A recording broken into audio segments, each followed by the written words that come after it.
In fact एक काम करते हैं, सौरभ मुखर्जी को जोड़ लेते हैं हमारे साथ, मासलस इन्वेस्टमेंट के फाउंडर, और उससे पहले ऑफ कोर्स वो एम्बिट में थे, तब भी हमसे बात करते थे, और काफ़ी उनका एक जो काफ़ी आर्टिकुलेट है और काफ़ी अपनी बात को एकदम जिस तरीके से रखते हैं, तो सब बिलीव करते हैं कि जो वो कह रहे हैं वो एकदम सही है। Saurabh ji, good morning. सबसे पहले तो इतने बड़े दिन पर हमारे बर्थडे पर जुड़ने के लिए शुक्रिया सबसे पहले आपको। हैप्पी बर्थडे सबको, आपके आपके ऑफिस में आपके सारे व्यूअर्स को भी हैप्पी बर्थडे।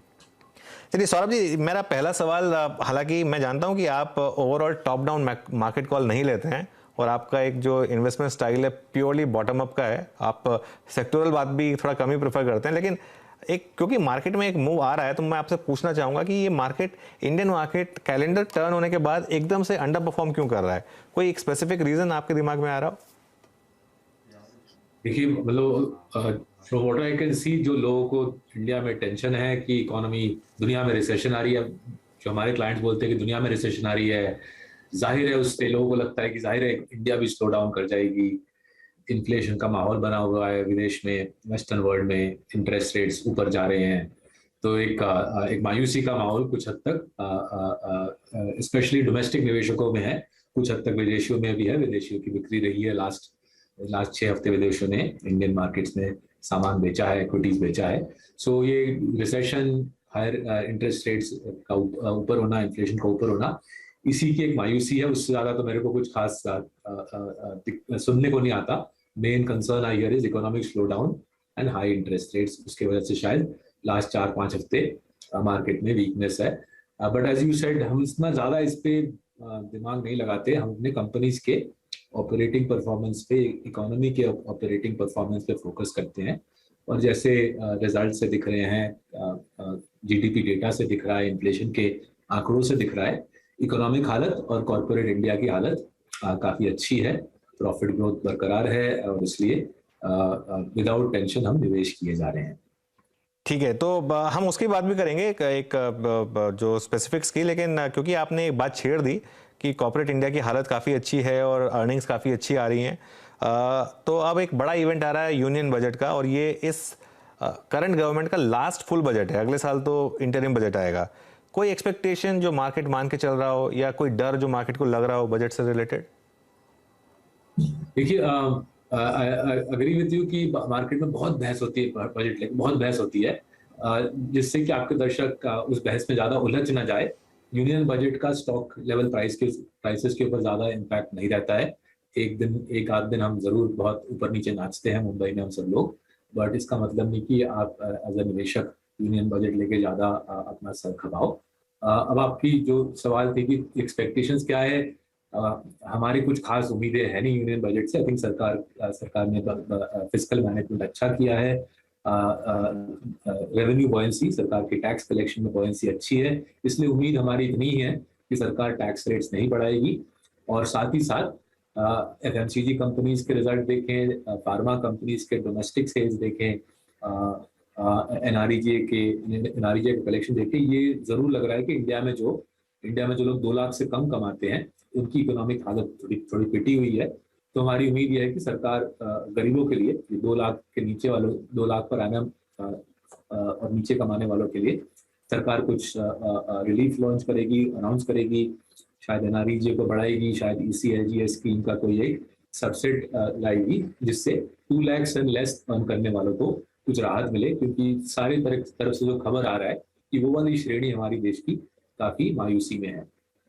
नहीं सौरभ जी, वो हम एक्चुअली मीडिया में हैं तो हम, हमारे लिए सबसे बड़ा दिन होता है, इसके लिए वो हम थोड़ा सा सॉन्ग एंड डांस करते हैं, और क्योंकि एक और हमारे रेवेन्यूज़ का भी काफ़ी एक इम्पैक्ट बजट से लिंक्ड होता है, तो इसके लिए थोड़ा सा उस इवेंट को हम इसके लिए भी बड़ा बनाते हैं।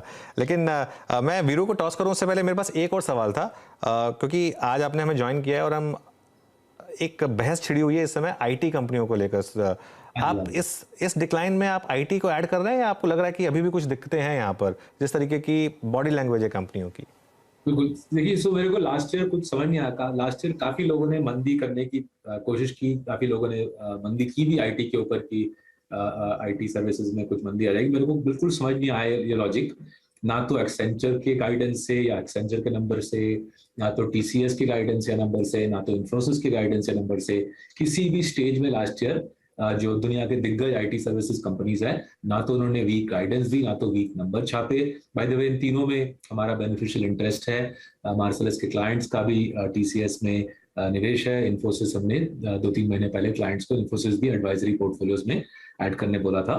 तो आईटी पे जो लोग मंदी में होते हैं, वो मेरे को लगता है वो वैसे लोग होते हैं जो इंडस्ट्रियल रेवोल्यूशन, जब ब्रिटेन में इंडस्ट्रियल रेवोल्यूशन आया था, उसके हार्ट में जिन लोगों ने स्टीम इंजन पे मंदी की थी।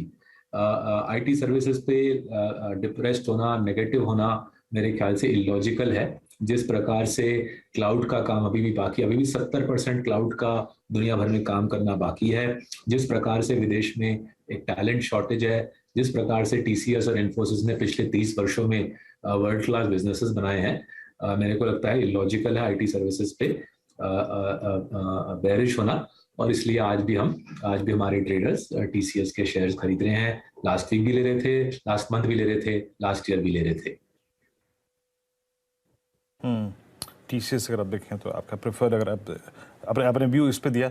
सौरभ जी, मैं एक एक करके और स्पेस अगर आप देखें जिस पर आप अपना व्यू भी दे सकें, या फिर उस स्पेस में कुछ एक्यूमुलेट किया हो, या फिर पसंद आ रहा हो, या फिर मैनेजमेंट से इंटरेक्शन हुआ हो आपको, तो प्लीज़ उसका जिक्र कीजिएगा।